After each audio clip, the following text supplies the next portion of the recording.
모든 장모는 법 앞에 평등하다.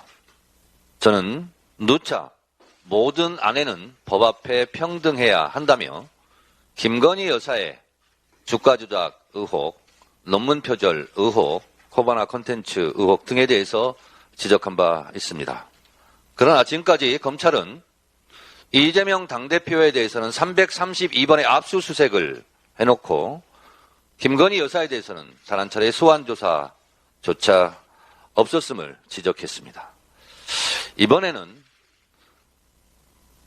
윤석열 대통령의 장모 최은순 씨의 양평 공흥지구에 대해서 불송치 결정을 내렸다는 소식을 접하고 모든 아내와 모든 장모는 법 앞에 평등하거늘 내 아내와 내 장모는 법 앞에서 예외인가라고 묻지 않을 수 없습니다.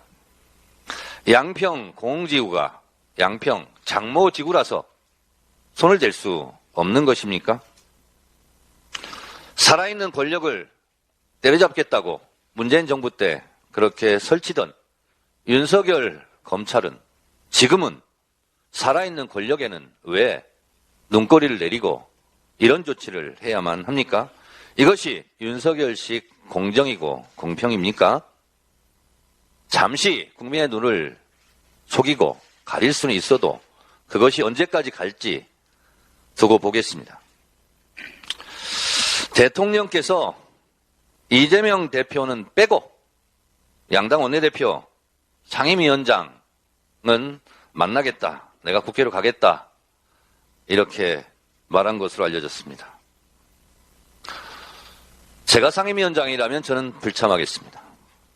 이재명 대표가 엄연히 있음에도 불구하고 양당 원내대표 상임위원장만 만나겠다 하는 것은 이재명 대표에 대한 정권 차원의 이짐의 왕따입니까? 그런다고 해서 윤석열 대통령한테 좋을 것이 또 뭐에 있겠습니까? 이런 좁쌀만한 좁쌀 정권, 국민들이 참 내가 왜 2번 찍었나 하는 메뉴에 또 하나 올라갈 것 같습니다. 고위당정에서 간호법 거부권을 건의하겠다고 합니다. 국민의힘 대변인은 당정은 간호법이 국민의 생명을 볼모로 하는 입법 독주로 그 피해는 고스란히 국민의 몫이라고 발표했습니다. 그 입법 독주를 행정 독재로 바로 바꾸면 그 말이 맞지 않나라는 생각입니다. 국민의 생명을 볼모로 하는 행정 독재, 그 피해는 고스란히 국민의 몫일 것 같습니다. 대통령께서 거부권 행사를 그렇게 좋아하시고 습관처럼 취미처럼 여기시니 민주당은 대통령께서 거부권을 계속 행사하시도록 저희도 협조하겠습니다. 민주당이 추진하고 있는 그런 법을 계속 통과시키도록 하겠습니다. 대통령께서는 계속 거부권을 행사하시면 되겠습니다. 그러다가 국민이 대통령에 대한 거부권을 행사할 날도 머지 않았다는 점도 알아주시면 좋겠습니다.